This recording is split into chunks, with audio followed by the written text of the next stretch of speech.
بسم الله الرحمن الرحيم. الحمد لله وكفى وسلام على عباده الذين اصطفى. أما بعد، أعوذ بالله السميع العليم من الشيطان الرجيم من همزه ونفخه ونفثه. ولو ترى إذ المجرمون ناكسوا رؤوسهم عند ربهم ربنا أبصرنا وسمعنا فارجعنا نعمل صالحا إنا موقنون. اللهم إنا نعوذ بك أن نشرك بك شيئا نعلمه ونستغفرك لما لا نعلمه. اللهم حبب إلينا الإيمان وزينه في قلوبنا وكره إلينا الكفر والفسوق والعصيان واجعلنا من الراشدين. اللهم زينا بزينة الإيمان واجعلنا هداة مهتدين.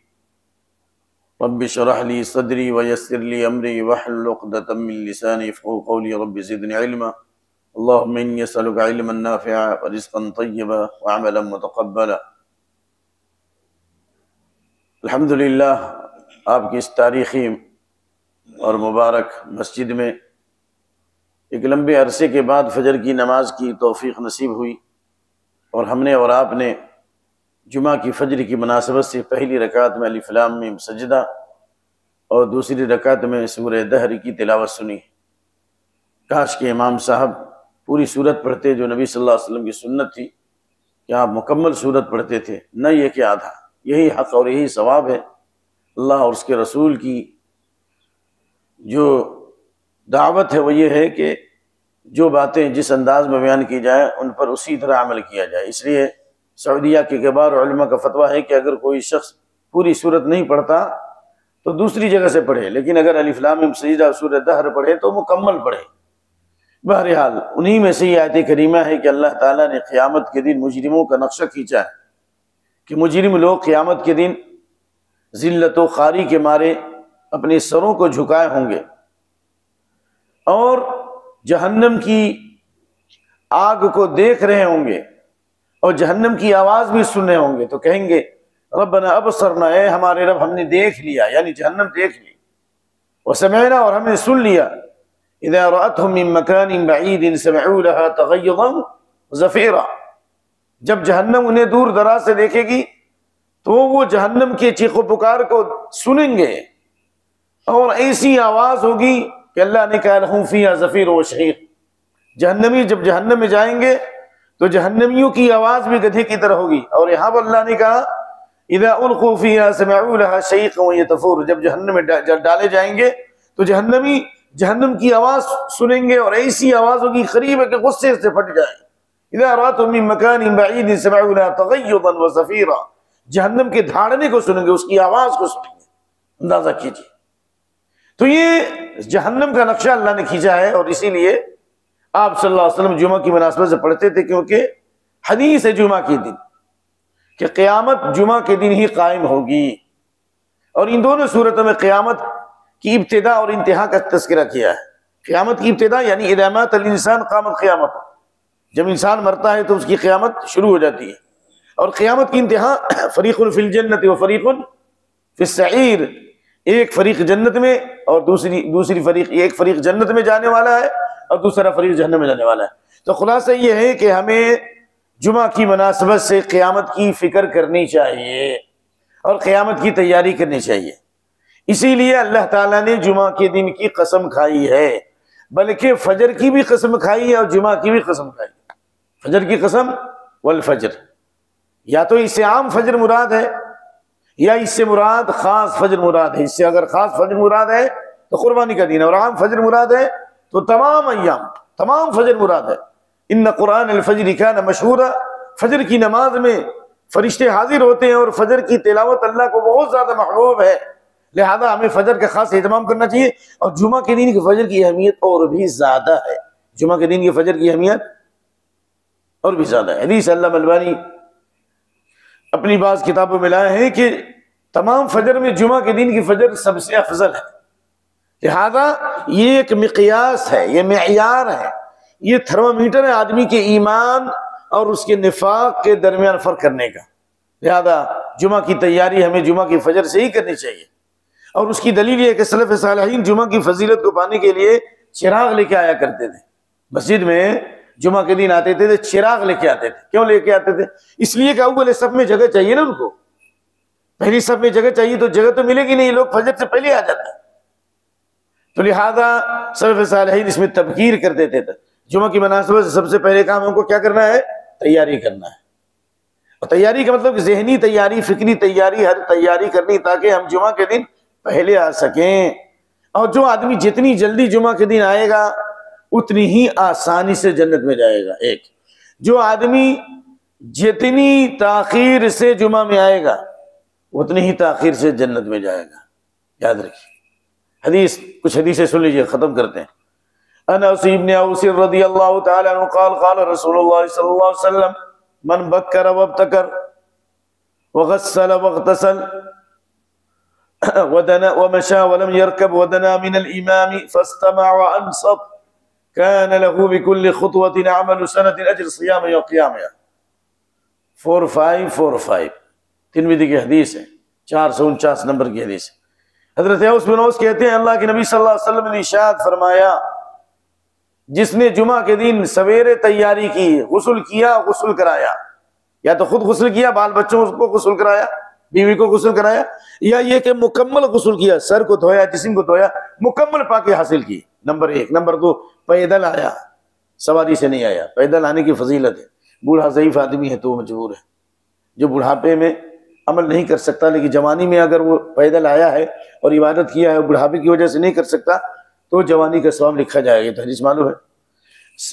اور امام کے قریب آیا, بلکہ بات دوسری بات میں کہ جتنا اللہ نے توفیق دی اتنی نماز پڑھی, غور سے خطبہ سنا, کوئی لغو بات نہ کی.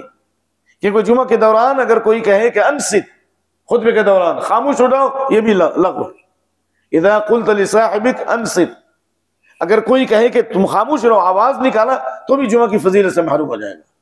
من مس الحصى فقد لغا, جس نے کنکری وغیرہ بھی خطبے کے دوران چنا, یعنی کنکری چھو لیا, یہ چھو لیا, وہ چھو لیا خطبے کے دوران, وہ جمعہ کے ثواب سے محروم ہو جائے گا, فضیلت سے. تو لہذا امام کا خطبہ غور سے سنا تو ہر قدم کے بدلے, ہر قدم کے بدلے 1 سال کے روزے اور 1 سال کے تہجد کا ثواب ملے گا. اتنا بڑا آفر دنیا کی کسی منڈی میں نہیں ہوگی, دنیا کی کسی مارکیٹ میں نہیں, زیرو ہے اس کے سامنے. یہ کتنا بڑا آفر ہے. تو اس ثواب کو پانے کے لیے ہمیں پہلے سے تیاری کرنی چاہیے. شاید اسی لیے جمعہ کے دن اسپیشل روزہ رکھنے سے منع کیا گیا. کیوں منع کیا گیا؟ ہفتے بھر کوئی عبادت نہیں کرتا, پھر جمعہ کی رات میں قیام اللیل کرتا ہے تو منع کیا گیا ہے. کیوں؟ اس لیے کہ جو ہفتے بھر عبادت کرتا ہے اس رات میں عبادت کرے, لیکن اس رات میں عبادت کرے گا, اس دن روزہ رکھے گا, وہ تعب کا شکار ہو جائے گا, تھکاوٹ کا شکار ہو جائے گا, شاید جمعہ کی فضیلت سے محروم ہو جائے. تو جو ہفتے بھر تہجد نہیں پڑھتا, صرف جمعہ کی رات میں تہجد پڑھتا ہے, جو ہفتے بھر نفلی روزہ نہیں رکھتا, جمعہ کے نام سے نفلی روزہ رکھتا, منع کیا گیا. لا تخصوا ليلة الجمعة من قيام من بين الليالي ولا تخصوا يومها بصيام بين الايام. تو پہلی چیز تو یہ ہوگی. دوسری چیز حدیث کے مطابق ان الرجل يتأخر عن الجمعة فيؤخر عن الجنة وانه لمنها ليصائب الجامع. علامہ البانی کی تحقیق میں حدیث حسن ہے. ایک آدمی صلاحیت رکھنے کے باوجود جمعہ میں تاخیر سے آتا ہے, خطیب کا خطبہ شروع ہو جائے, یہ دیکھے کہ 1 بجے سے خطبہ ہو رہا ہے, جب 5 منٹ باقی رہے تو آئیں, یہ استہزاء میں داخل ہے, یہ شریعت کا مذاق ہے. جو قدرت اور صلاحیت رکھتے ہوئے جمعہ میں تاخیر سے آئے گا وہ جنت میں بھی دیر سے جائے گا. جہنم کی شدت, قیامت کی گرمی, لوگوں کی بھیڑ, یہ تمام ہولناکی سے دوچار ہو جائے گا. جو جمعہ, اس کا مفہوم مخالف, جو جتنی جلدی جمعہ میں آئے گا اتنی ہی آسانی سے, اتنی ہی جلدی جمعہ میں جائے گا.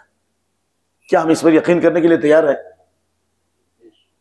حضرت عبداللہ بن مسعود رضی اللہ عنہ کی روایت ہے کہ علقمہ کے ساتھ مسجد میں داخل ہوئے, 3 آدمی پہلے سے موجود تھے, 3 آدمی پہلے سے موجود تھے, چوتھے نمبر پہ یہ تھے. تو کہا کہ اللہ کے نبی نے حدیث فرمایا, بیان فرمائی, اور یہ حدیث ترغیب ترہیب میں ان کی تحقیق میں, محدث کی تحقیق میں حدیث حسن ہے. کیا حدیث؟ غور سے سنیے. ان الناس یجلسون یوم القیامت ان الناس يجلسون من الله يوم القيامة على قدر الرواح من الجمعة الأول ثم الثاني ثم الثالث ثم الرابع والرابع ليس ببعيد لا إله إلا أنت سبحانك إني كنت من الظالمين. حضرت عبداللہ بن مسعود کہتے ہیں اللہ کے نبی صلی اللہ علیہ وسلم نے فرمایا قیامت کے دن لوگ اللہ کے قریب بیٹھائے جائیں گے جمعہ کے دن آنے کے مطابق. جمعہ کے دن آنے کے مطابق یعنی جتنی جلدی اور تیزی سے آتے تو اتنے ہی قریب ہوں گے. جو پہلے نمبر پر آیا وہ پہلے نمبر پر، پھر دوسرے نمبر پر، پھر تیسرے نمبر پر، پھر چوتھے نمبر پر. اور چوتھے نمبر پر جو آیا وہ بھی دور نہیں ہوگا. خلاصہ یہ ہے کہ یہ تیاری ہمیں کرنی ہے، لہذا جمعہ کے دن جلدی آنے کا اہتمام کیجیے. نمبر 3، ہمیں جمعہ کے دن کثرت سے درود پڑھنا چاہیے. اللہ کے نبی صلی اللہ علیہ وسلم ان من افضل ایامکم یوم الجمعہ ولیلۃ الجمعہ فاکثروا علی من الصلاۃ یوم الجمعہ ولیلۃ الجمعہ الی آخر الحدیث. جمعہ کے دن کثرت سے درود پڑھنا چاہیے. انٹرنیشنل درود جو ہے، ریڈی میڈ درود نہیں. درود تاج، درود تنجینا، یہ سب ریڈی میڈ درود ہے. صحابہ سب سے زیادہ حدیث جانتے تھے، علم رکھتے تھے، سب سے زیادہ ان کو عربی تھی، پھر بھی انہوں نے اپنے سے درود نہیں بنایا واللہ، بلکہ نبی صلی اللہ علیہ وسلم سے کہا کہ ہمیں درود پڑھنا سکھلائیے. بہت سی روایتیں ہیں. تو جمعہ کے دن کثرت سے درود پڑھنا چاہیے. اسی طرح سورہ کہف کا اہتمام کرنا چاہیے. اور اسی طریقے سے جمعہ کے دن عصر سے لے کر مغرب تک، عصر کے بعد سے لے کر مغرب تک دعاؤں کا اہتمام کرنا چاہیے. وہ گھڑی، وہ آفر جو اللہ نے رکھی ہے کہ جمعہ کے دن ایک گھڑی اللہ نے رکھی ہے، جو اس کو پا لے گا، چاہے وہ نماز پڑھ رہا ہو یا دعا کر رہا ہو، جو دنیا اور آخرت کی بھلائی مانگے گا وہ اللہ عطا فرمائے گا. اور یہ وقت کب ہے کہ یہ حدیث، ان میں سے ایک حدیث یہ بھی ہے التمسوا الساعة التي ترجى يوم الجمعة من بعد صلاة العصر إلى غيبوبة الشمس. وہ گھڑی جس میں بندے کی دعائیں قبول ہوتی ہیں اس کو تلاش ہو جمعہ کے دن عصر کے بعد سے لے کر مغرب تک، بالخصوص مغرب سے پہلے تک. جس لیلۃ القدر آخری عشرے میں، اور آخری عشرے میں بھی آخری راتوں میں امکان ہے، تو اسی طریقے سے جمعہ کی جو گھڑی ہے، جو آفر ہے، وہ جمعہ کے دن اور بھی آخری اوقات میں اور بھی مغرب کے سے پہلے خاص طور سے خصوصی اہتمام کرنا چاہیے. سلف صالحین عصر سے لے کر مغرب تک اس کا اہتمام کرتے تھے. اور میں نے ریاض کی مجلسوں میں، مسجدوں میں دیکھا، شباب کو دیکھا، یعنی نوجوانوں کو دیکھا، بوڑھوں کو دیکھا کہ جمعہ کے دن خاص طور سے عصر سے مغرب تک دعاؤں کا اہتمام کرتے ہیں، کیونکہ دعا کی قبولیت کے اہم ترین اوقات میں ہے. اللہ سے دعا ہے کہ اللہ ہم کو اور آپ کو دین سیکھنے کا جذبہ عطا فرمائے اور عمل کی توفیق بخشے، اور لوگوں تک صحیح دین پہنچانے کی توفیق دے. اور جو لوگ یہ کام کر رہے ہیں، اللہ ان کے اس اعمال کو ان کے لیے بھی اور ان کے والدین کے لیے بھی اور تمام گزرے ہوئے لوگوں کے لیے بھی صدقہ جاریہ بنائے، اور بعد والوں کو اللہ اس خیر اور بھلائی کی توفیق دے. سبحان ربک رب العزت عما یصفون، سلام علی المرسلین، الحمد للہ رب العالمین.